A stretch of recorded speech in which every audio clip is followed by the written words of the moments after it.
again, everybody. This is Dr. Mike, your resident amateur weather forecaster, and we'll be talking today with Newman from the National CoCoRaHS organization.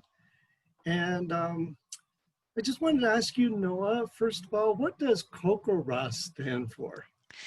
It is a funny acronym. CoCoRaHS stands for the Community Collaborative Rain, Hail, and Snow Network. So we're all things precipitation. Okay. So I always get a little confused because it's RAHS and you just said rain, hail, and snow. So that kind of doesn't match out. Just thought I'd point out to the viewers, that's okay. You can think of it as rain and hail, snow, and then you'll get it correct. But I often misspell it when I'm trying to get into the website. All right, so Noah, can you tell us a little bit about yourself and what you do as an outreach coordinator at CoCoRaHS? Sure. Just a little bit about myself. I'm a Colorado native and a lifelong skier and snowboarder and ex-whitewater rafting guide as well. So I've kind of always been involved with things related to precipitation. So as far as CoCoRaHS goes, it's a very easy way for anyone to get involved, where you basically set up a rain gauge in your backyard. This is one of them right here.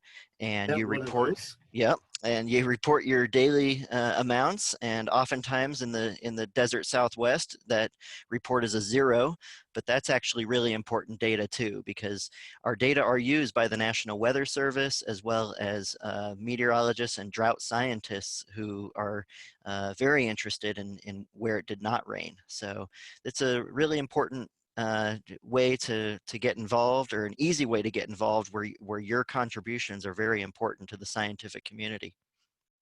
I'll just point out to everybody, Dave Dubois, who I've also interviewed for this series, is one of the drought managers here in the state of New Mexico, and so he uses this data a lot, especially the zeros.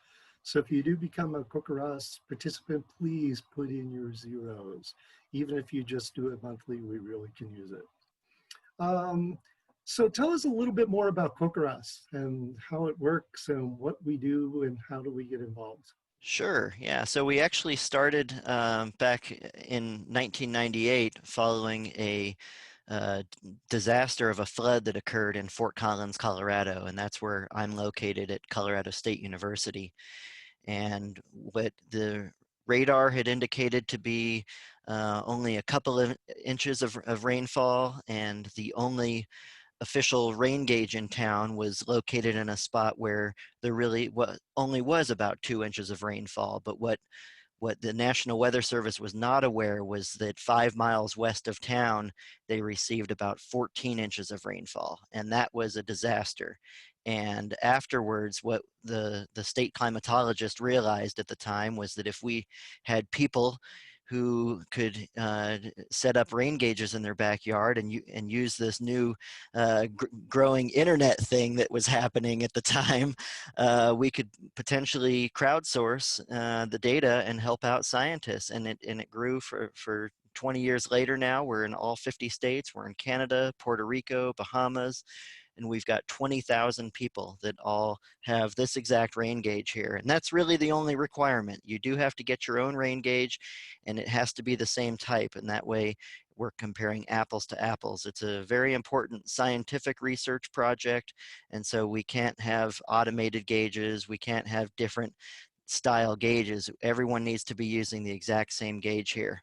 And I'll be going over that in my presentation on how this works and how to use it and how to submit data. And it's all very easy. So we've got school kids from 2nd grade on all the way through college professors utilizing it in their classes. Mike, thank you. So it's a fantastic program, and it's just so easy to do, and it's a really great way to contribute meaningful data. Okay, so just to let everybody know, I am a CoCoRaHS participant, so I wanted to show you a little bit about what I do. And I will just point out, let me just do this. Whoops. Here we go. Right up here, right about here is where I'm located. Okay, it's It's up in Picacho Hills for those of you who know the Las Cruces area. And this is the actual rain gauge I'm using. Dave Dubois actually built a nice little stand for it out of wood.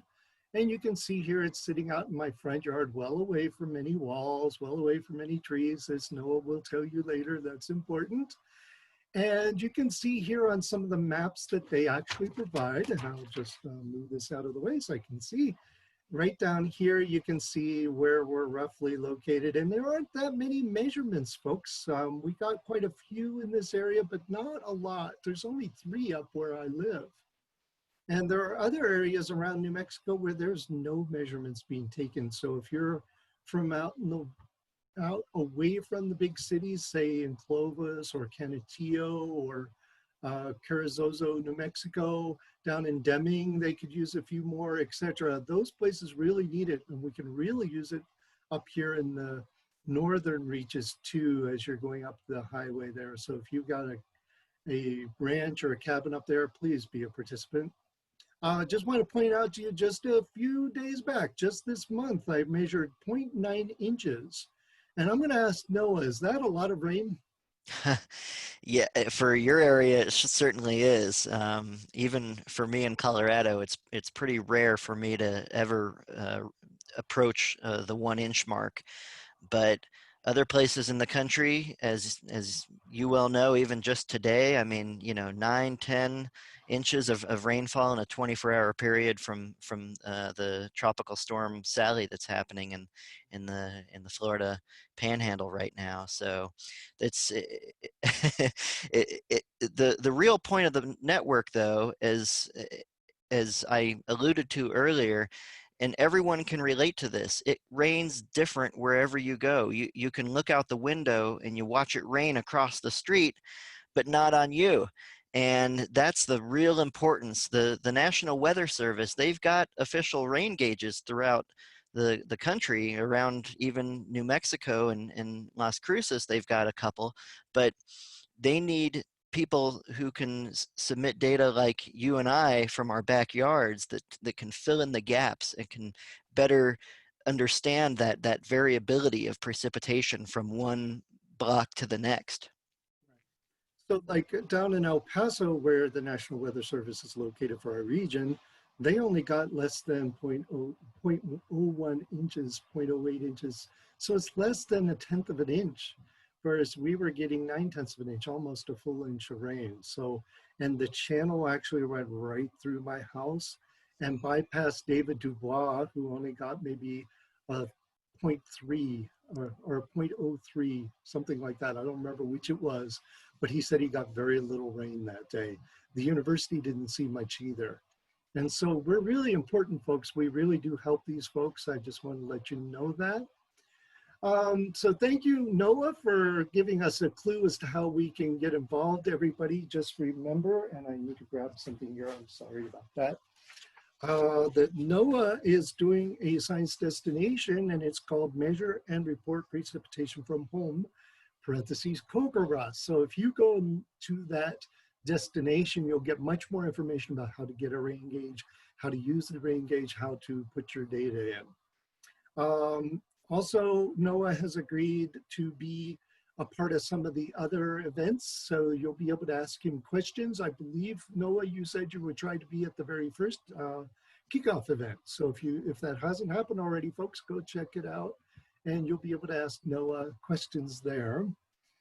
I did have one more question for you, Noah, before we go, and I've been asking all the people I'm interviewing this question. Sure. What is the scariest weather event you were ever personally involved in?